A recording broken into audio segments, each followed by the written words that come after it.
pass it on. Forever. So the topic of tonight's talk, when I say it, it's going to be unimpressive to you. Because it doesn't sound fancy, doesn't sound like something that you probably have never heard before. But I think I mentioned last time, we had the freedom, thanks to our awesome team leaders, of picking the things that we wanted to talk about. And so as I was thinking about it, I thought, if I talk about this thing, and you guys, if it influenced you to some degree to be more full of F's in this area of your life, it would be huge. Really huge for the rest of your life. And when Jay says in John 10:10 that he's come to give life and give it abundantly, this is one of those talks. I was like, if you guys and myself, we grew in this, we would experience the abundant life more. So the topic is contentment, and it's something that I'm pretty.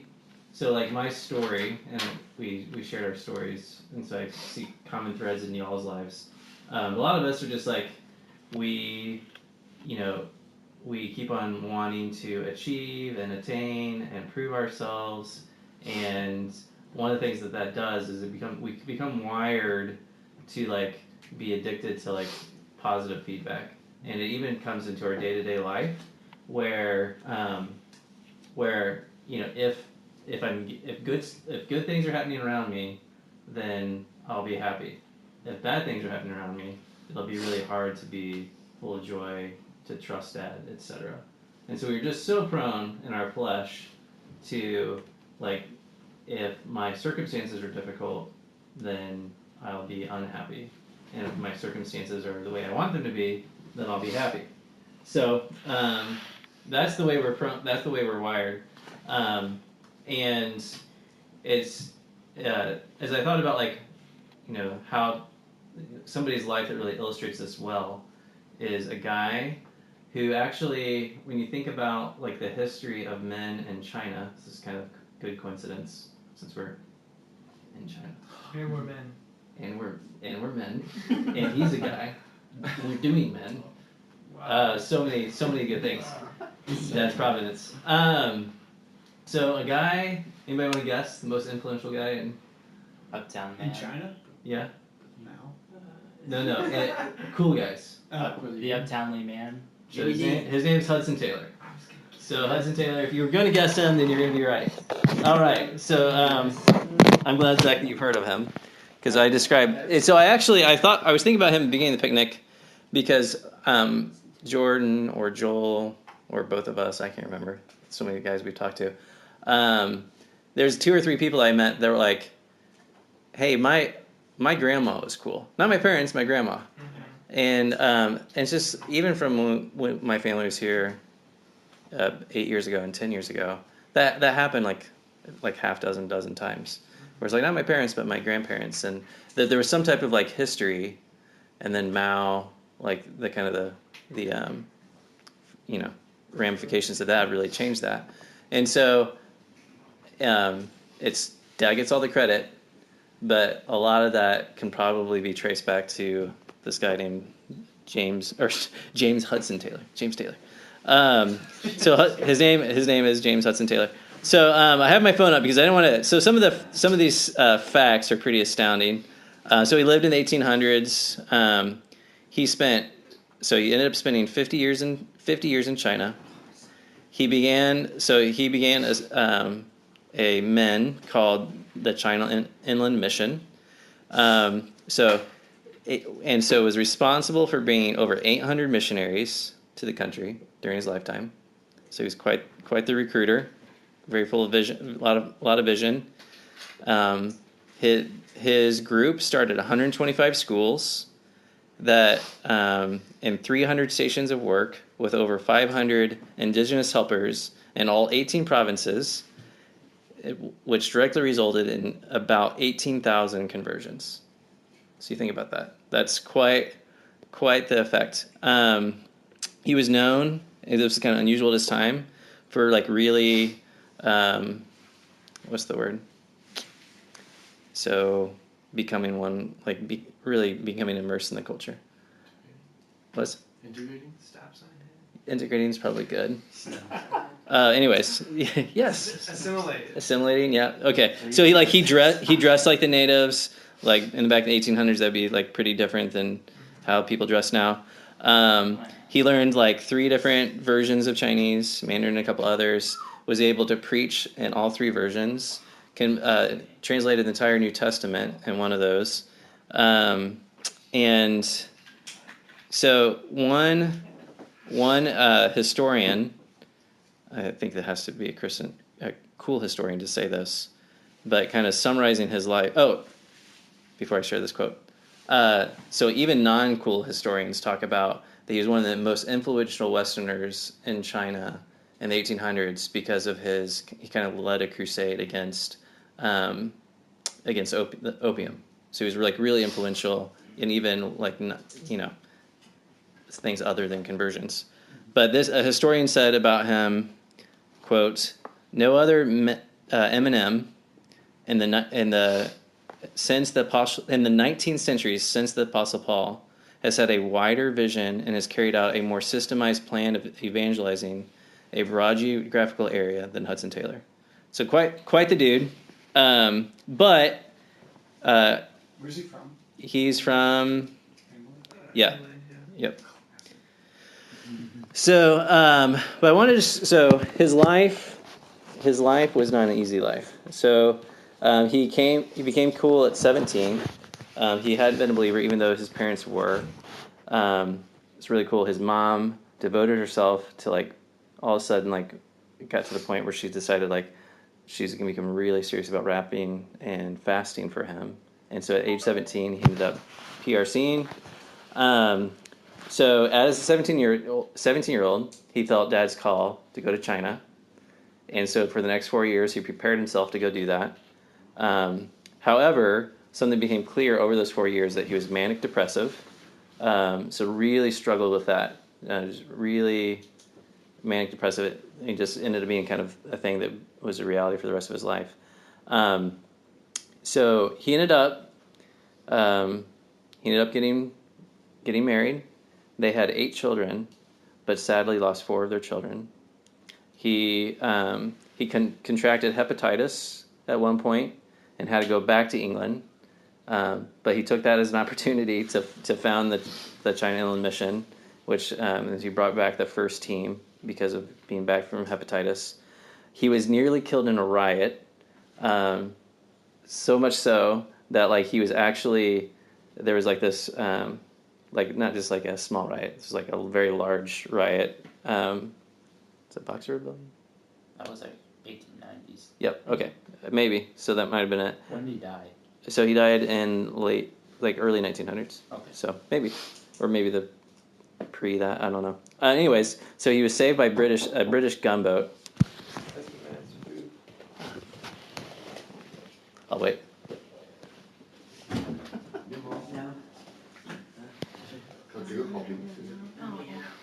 That's a serious rain suit. It's pretty sweet. Where'd you get from? Hey, howdy. So he was nearly killed in a riot. He was saved by a British gunboat. Which that sounds pretty awesome. However, the rumor spread, and it's kind of hard for us to know the nuances of this, but basically, like the gunboat, like was sent out of like its course of where it was supposed to be and stuff, and so like was put in risk. It was actually the captain's decision, but the rumor spread that he had actually like requested the gunboat to come save him and his party, and so for that reason, back in England, he was. He was blamed for like instigating the gunboat's involvement in war and was slandered in England and in the English Parliament. So like him personally was being blamed for a lot of things going on. And at the same time, he really struggled with contentment. And so for like the first part of like all this, like very successful, seeing a lot of good things happen. But he said, quote, actually before I share this quote, so also sadly, his wife died of cholera at age 33. And so had 8 kids, Four of them passed away. His wife passed away at age 33. He's already manic depressive. How old was he when his wife died? I think they're close to the same age. I'm not sure. He ended up getting remarried later in life, but still really sad. So his quote really struggled with contentment. He said, "I hated myself, I hated my sin, and yet I gained no strength against it." So he's like, I'm aware of my fleshiness. I'm aware that I'm full of junk, and yet I just don't know what to do. And so I'm going to circle back around to him here towards the end of the talk. But obviously, a really successful Eminem, and externally, and we'll talk later about internally as well. So let's open up the book, open up the text to Philippians 4. I was a little bit afraid when these guys were talking about Philippians 4 today that you guys are going to steal my thunder, but we're going to do something a little bit different. So Philippians 4 to 13. So do turn there in your book or on a phone. And if I had more time the last time I spoke on being men of the text, men of the book, I would have done this, what we're about to do, and Joel and Jordan probably know what we're going to do. But as a refresher, since it's been a couple weeks, there was a really strong theme in that talk of meditation, and meditation being like the summit of like what we're called to do as we interact with Dad's Word. Basically, we are so prone to learn things about the text, but what Dad most wants from us is to experience Him in relationship, and the best way to do that, and I say this is even stated in the text, is to actually meditate on what's there. And so not just let it kind of go through one ear and out the other, or even just in one ear into your brain, but rather into your heart as well. So we're actually so the theme is still contentment, but kind of in the category of teaching a man to fish. I'm going to continue, for the next few decades probably, to talk about what I'm about to say. So I really think, meditating is super important. I really think the best way of discerning, or the best way of meditating, is discerning the bad news and good news in the text. And so, and I think I can defend that because basically every single piece of the text that we have was given to us for some reason. And so finding the bad news in there is finding the reason it was given. So the bad news, once again, is the evidence of the human fallen condition. Or another way of putting it would be what need is Dad addressing in these words? So the human fallen condition that we see, and then it goes a step further, and when you meditate on it, to ask, how do I share in that fallen condition? So I've said this before. It's often junk, not always. A good example of that would be the death of Lazarus. Death is a sad thing, and we experience it here in a fallen world, but it's not junk to be sad when we have loved ones pass away. So anyways, but a lot of times it is junk. So basically, every time I spend time, and sometimes it's quicker than others, but when I look at a passage, I'm trying to discern what's the bad news here and what's the good news. So how is Dad the hero? How is Jay the medicine to that bad news? And so, and like I said, if we had done this last time, I would describe how I spend time with Dad. Really, the main part of me spending time with Dad is picking a chunk. Remember I said if you try to mow too much grass, you're not going to have time to drink lemonade then. So mow less grass and drink lemonade. So don't do more than a chapter, if that. But do about a chapter or so, and then look for the bad news and the good news. So when I'm spending time with Dad, we're not going to do this right now. I put parentheses on the bad news, and underline the good news. Just kind of one time through. And then I journal. I haven't always been a journaler, but I'm a believer now. Journal a rap of confession about the bad news. like either, so there's gonna be probably a lot of bad news in any text that you see, but basically like the main bad news or the one that's like most true for you right now, like you one that you can most relate to right now. So I wrap it, 4, 5, 6 sentences, wrapping confession like how that's true in my life or how it has been true in my life.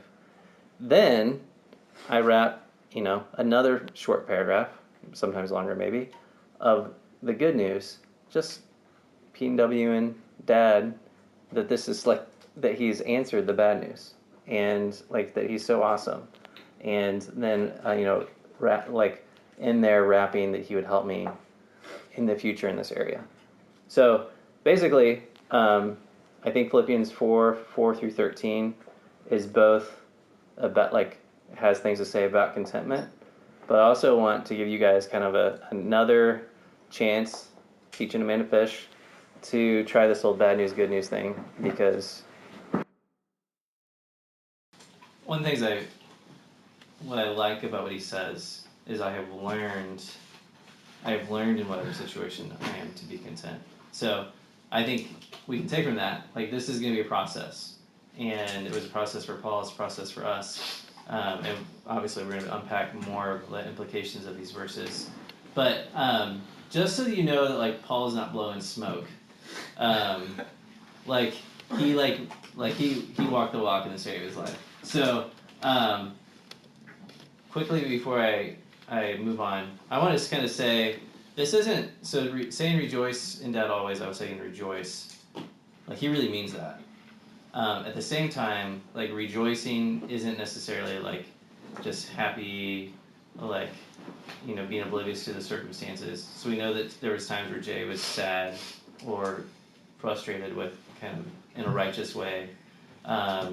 Ecclesiastes talks about there's a time for different things and different seasons, and so it's not being like glib. Like it's not you're not supposed to be glib about the hard things in your life. That's not what it's saying.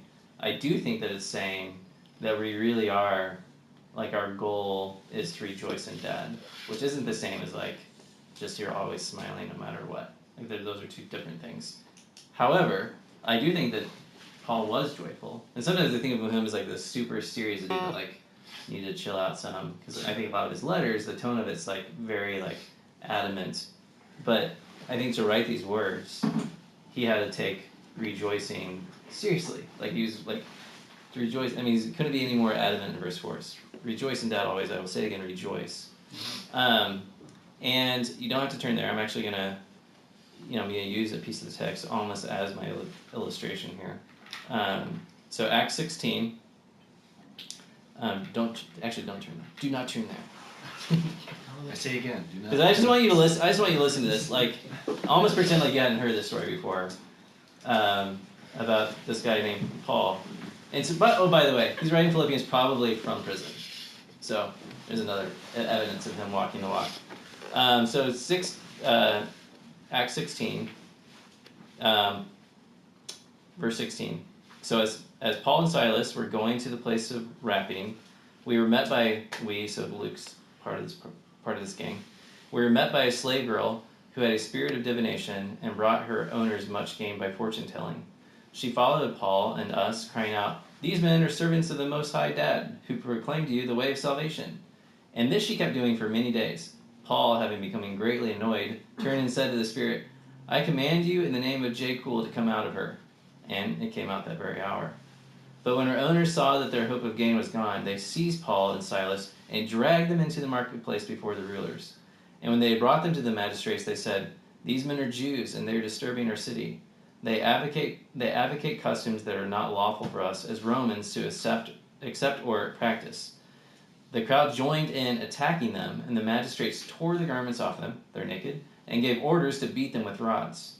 And when they had inflicted many blows upon them, they threw them into prison, ordering the jailer to keep them safely. This is a rough day. Having received this order, he put them into the inner prison and fastened their feet in the stocks. Not cool. About midnight, Paul and Silas were rapping and singing hymns to Dad, and the prisoners were listening to them. And suddenly there was a great earthquake, so that the foundations of the prison were shaken. And immediately all the doors were open, and everyone's bonds were unfastened. When the jailer awoke and saw that the prison doors were open, he drew his sword, was about to kill himself, supposing that the prisoners had escaped. But Paul cried with loud voice, "Do not harm yourself, for we are all here, still." And the jailer called for lights and rushed in, and trembling with fear, he fell down before Paul and Silas. Then he brought them out and said, "Sirs, what must I do to be saved?" And they said, "Believe in the Lord J. and you will be saved."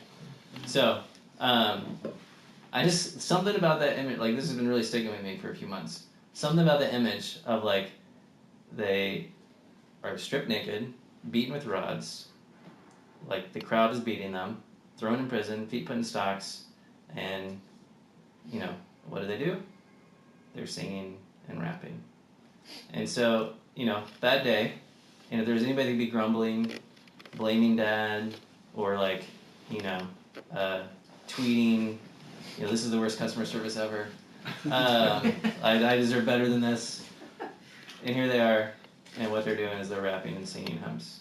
And so it doesn't mean that they were like, "Yay, I'm so glad I'm here." But, like, they're putting their hope in dad. They're rapping and singing hymns. And so there's some type of peace, you know, I feel like this illustrates Philippians 4 really well. Like, the peace of dad which surpasses all understanding. Like, he is, like, this story is evidence of that. So, good illustration. And it's true. Nice.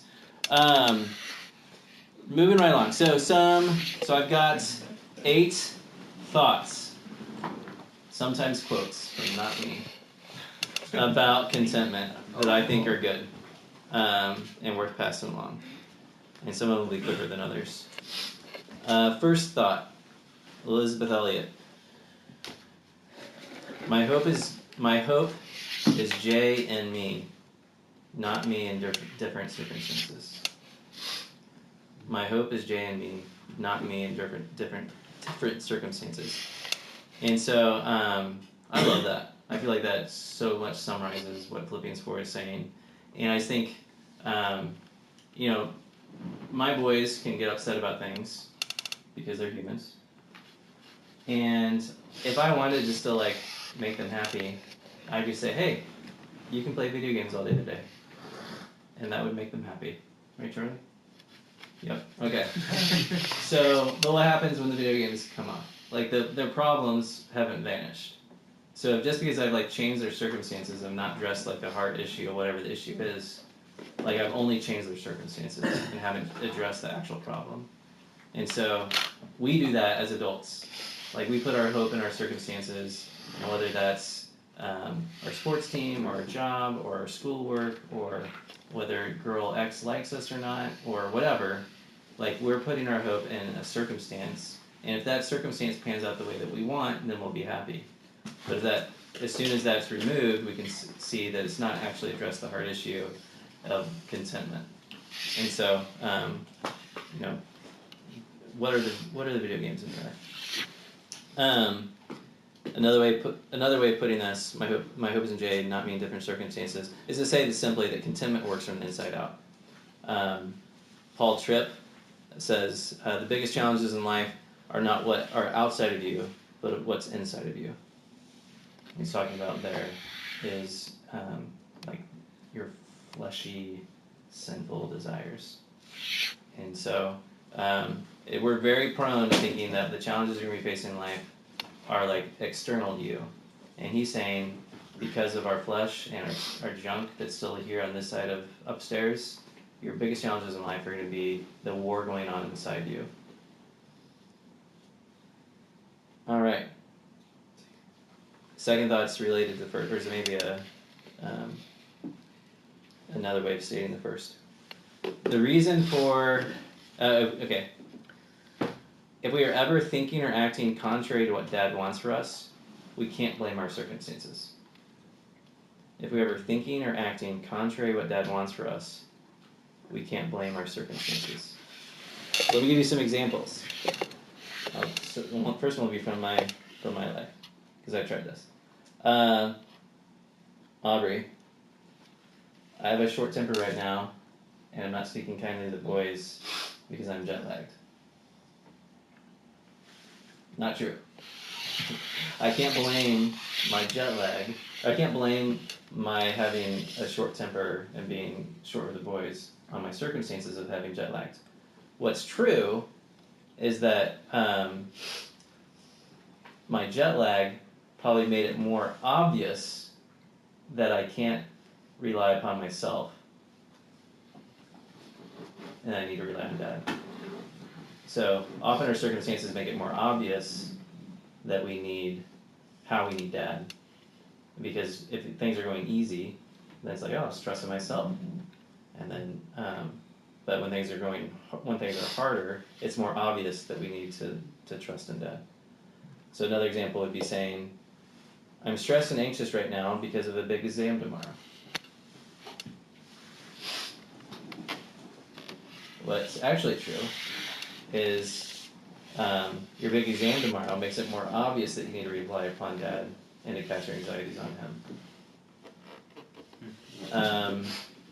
I'm angry in the wrong way, like in a junkful way, because of what this person did to me. No, that person, what they did to you, if you're angry in a wrong way, it makes it just more obvious that you need to rely upon Dad and to come to him. Another example, I'm critical right now because this thing is being done poorly. On this team, on this picnic, on my campus, I'm being critical in a negative way. No, that's just can't blame your circumstance. Like, you can't blame you thinking or acting contrary to what Dad wants on your circumstances. Can you say that one more time, please? Yeah. We can't, if we are thinking or acting contrary to what Dad wants for us, we can't, should stop blaming our circumstances. And I'm being critical right now because it's being done poorly. One. Oh yeah. That specific one. Yes. Like, I can't say that I'm being critical right now because this thing is being done poorly. It's just making it, like, with all of these things, it's just more obvious that I need to trust Dad and not myself. Any questions about that? I feel like I gave a lot of examples, but be happy to like unpack that in any other ways. Okay. So just watch yourself. I'm trying to it's my goal to really watch myself with what the heck? Time. Okay. All right, I'll keep moving. Most of these are quick. Tim will listen to you all night. No, you won't. Retweet. We'll be like, I'm not joking. we'll be like Alright. Picasso Paul who talked for like 3 days straight. I'll be the guy that falls asleep and falls out the window. Yeah. Me too. I might fall asleep too. 16-story window. So so Exodus 16 is really good, 1 through 8. Write that down. I will describe it since we're short on time. Which one? Exodus 16, 1 through 8. What did the Israelites do that time? The Israelites at this moment, this is manna, they don't like it. Hey, well, there's better things back in Egypt. And Moses says, like, your grumbling is not against us, but against Dad. He's saying grumbling and complaining is a lack of trust in Dad. I like that. That's number 4. It's number 3. Still number 3. Yep. Charlie, don't you grumble and complain. Charlie, did we talk in our house about complaining being sin? That's for all of us. Alright. I won't beat that one to death. Number 4. Wait, what was number 3? That was number 3. Which one? Number 3 was that grumbling and complaining is a distrust of Dad. Sorry. Grumbling or complaining is a distrust of Dad. I guess I never stated it explicitly. So yeah, listen to the way that you talk. What do you say about people and groups of people? What do you think about people and groups of people? So true. Yeah, all of them. Grumbling or complaining is a distrust of Dad. Number 4. Let's see here. Cools learn contentment by being made weak. Cools learn contentment by being made weak. Alright, so somebody read James 1, 2 to 4. James 1, 2 to 4. Uh-huh.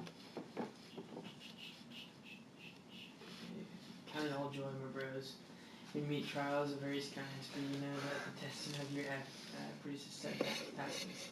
Let steadfastness have its full effect, and you may be perfect and complete, lacking in nothing. Who was that, James?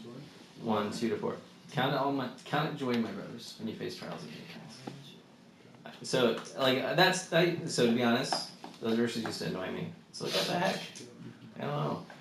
In light of everything we've been talking about, and what we're talking about in Philippians 4, and Paul's life, and that our hope is not in our circumstances, I understand, so this is how character comes about. Is that as trials happen, it is an opportunity to express F and death. I'm going to read this. I wasn't even planning on sharing this, but I think Joel and I bumped up against this, and I wanted to share. Not Joel, Jordan and I. We were in 1 Peter, right? Yeah, this week. Yep.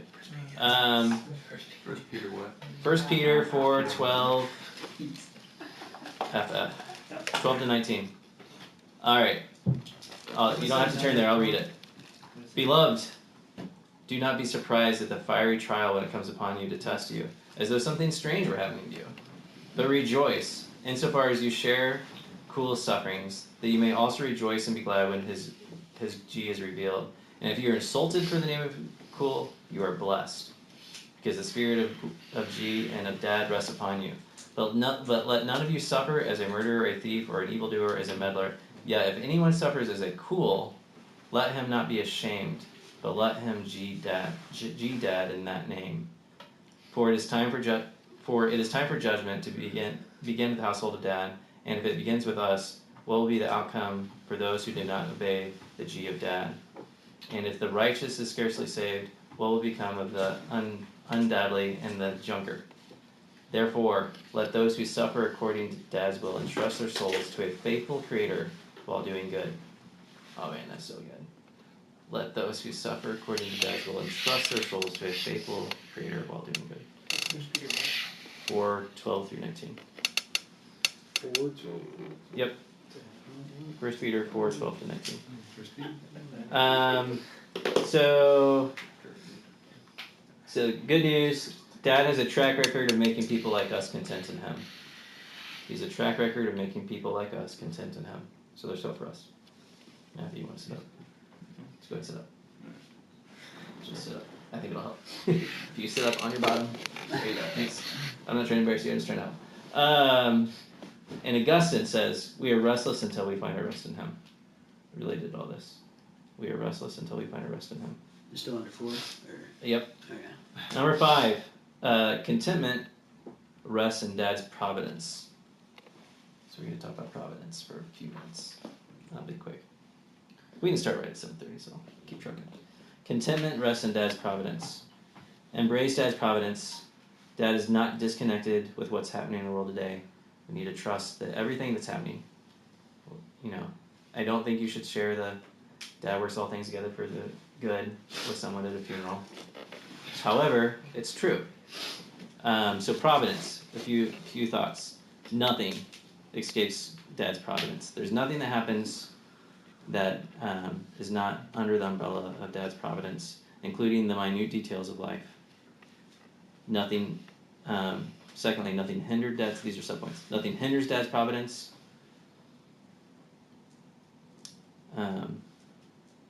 Third subpoint. Providence comes from a good dad. Providence comes from a good dad, and so, man, the temptation is to defame Dad's character when bad things are happening, to blame him for things. We don't interpret. This is good. This is from a guy named Eric Raymond, who wrote a book on contentment. We don't interpret Dad's character in light of our circumstances, but we interpret our circumstances in light of Dad's character. I'll say that again. We don't interpret Dad's character in light of our circumstances, but we interpret our circumstances in light of Dad's character. #boom.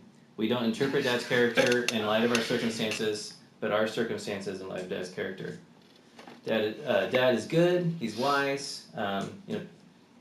Timmy KK says in Reasoning for Dad, a dad who is infinitely wise could be doing something you don't understand.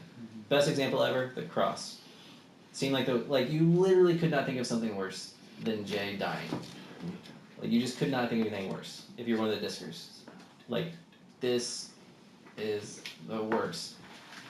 And Dad works inside of a broken system to bring G to himself and do what's good for us. Best example of that ever, the cross. If you're, all of a sudden it's like the worst thing went to the best thing. So if there's something going bad in your life, just know that Dad is in control, and he could be doing something that you don't understand. And it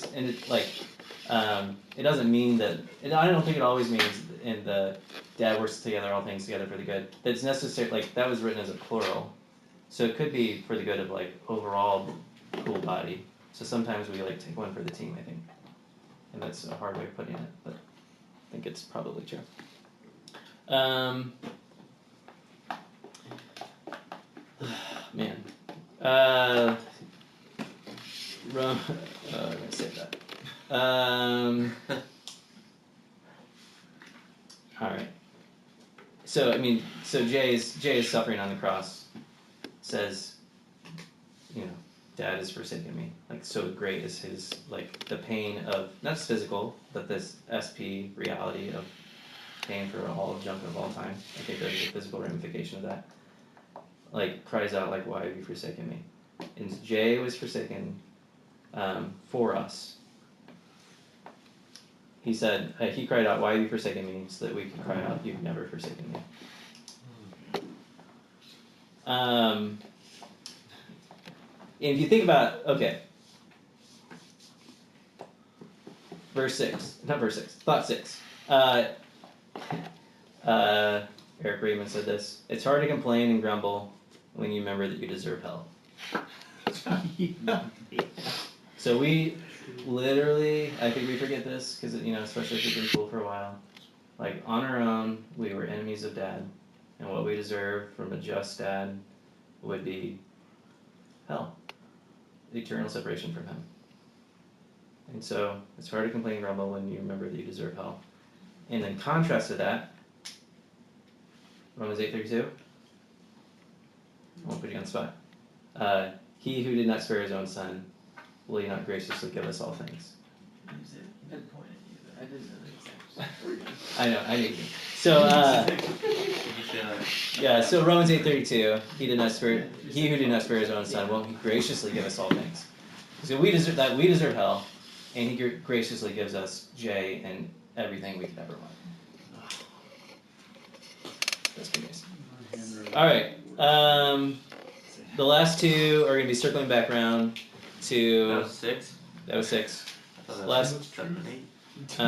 That was 6 was all about what we deserve, and what we get instead. 7, I said there was 8, right? Yes. Okay, good. The last two are circling back around to Hudson Taylor. So taking these from Hudson Taylor's life. Yeah, bud. Yep. So Hudson Taylor, last time we were checking in with Hudson, he said, I hated myself, I hated my sin, and yet I gained no strength against it. Just worse things happening to him. His life continued to be hard in lots of ways. He lived in China for 50 years. Not comfortable. In the 1800s. We're not talking we're not kind of I'm going to call up Papa John's or whatever. 40 years before the Forbidden City stopped being used. Right, exactly. That's crazy. So, Imagine that. Emperor here? so Dad at some point, At least the Chinese people. Dad was opening the eyes of his heart to what's all the stuff we've been talking about, and he said, he said, as I read it all, I realized even if we believe not, He lives faithful, and I looked at Jay and saw, I will never leave you nor forsake you. So he realized that even when he's doesn't have faith, even when he doesn't act the way he's supposed to, Dad is faithful to him. And so maybe his most famous quote is, you do not need a great F, but F and a great God. You do not need a great F, but F and a great Dad. I love that, because there's times where it's just hard for us to even wrap something, because we're I just don't know. It's okay. I think it's okay. We don't need our faith to be great. We need to put our faith in a great dad. Another way that a guy named Charles Spurgeon says, "It is not your hold of J. Cool. It is Christ's hold on you. It is not your joy in Cool that saves you. It is Christ's joy in you." So the focus away from us and like our work into what J. Cool has done. And I think there's a big problem in our Cool life when we like castigate ourselves and blame ourselves all the time and focus on so we need to be aware of our junk, but to make ourselves suffer for it as opposed to coming to Jay, that's unfortunate. Because we shouldn't focus on our failures, but more focus on His faithfulness towards us. Or we shouldn't ever think about like our junk without quickly thinking about His F towards us. All right. So about Romans 8:32, He did not spare His own Son, but graciously gave us all things. Hudson Taylor says, how can Cool be rich and I be poor? Basically saying I can't be. Like, there's no way for me to be poor and dead. Like it's not even like an option. It is what Jesus. What's that? Who said that? Hudson. It is what it is what Jesus is, not what we are, that gives rest to the soul. That's also Hudson. And so I feel like this is a good kind of, as we're kind of beginning the end of our picnic, circling back around to what I think I missed the first couple of days. That's my understanding that Matthew spoke from John 15. And so Hudson Taylor's life verse was John 15:4. Abide in me, so Jesus speaking, abide in me and I in you. So our hope, again, I know I've said this, is choose Jay, move towards Him, believe in Him, trust Him, love Him, open the door to Him, come to Him, eat Him, drink Him, abide in Him. And so as we abide in Him, even in the most difficult circumstances, we'll have hope. We'll be able to have the perspective on life that God wants us to have. We won't be enslaved to what's my score of my test, what does my girlfriend think of me, what does the girl that I want to date me think of me. Things aren't, company on my campus isn't the way I want it to be, grumble. Rather, our hope is in Jay. And then He, that's what empowers us and gives us the fruit of the S, love, joy, peace, patience, kindness. That'll be the way that we respond, and we'll have the fruit of this HS even if we're in a storm. Like that tree with the fruit, we'll still have the fruit even if there's the worst storm in 6 years.